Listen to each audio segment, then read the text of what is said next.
Bonsoir. Ce soir, c'est Mamie qui raconte une histoire d'allergie aux graisses. Owen était un jeune ogre.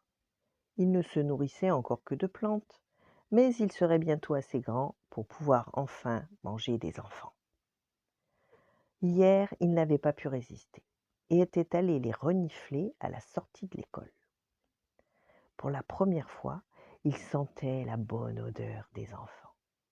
Or, ce matin, Owen était malade. Son nez était devenu bleu. Des poils orange lui sortaient des mains et ses dents étaient toutes vertes.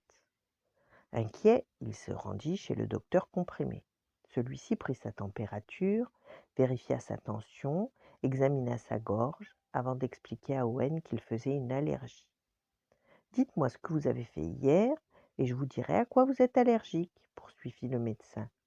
Owen lui raconta sa grasse matinée, son déjeuner de trèfle, son après-midi devant l'école et son gratin de pissenlit comme souper.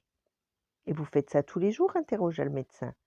Oui, enfin, non, pas l'école. C'était la première fois, rougit Owen.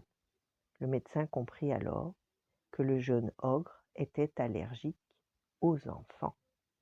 Owen était catastrophé. Un ogre allergique aux enfants, ça n'existe pas.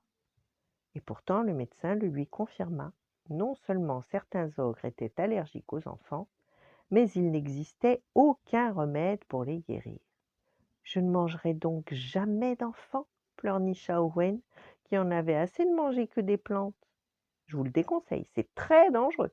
Vous risquez de changer de couleur et devenir vert fluo à pois rose, et définitivement.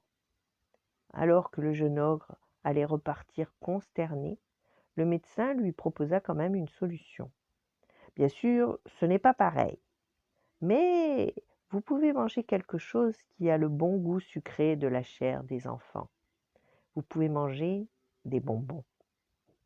Le soir même, Owen dévora goulûment sa purée de fraises tagada à la sauce carambar. Et depuis, il ne fut plus jamais malade.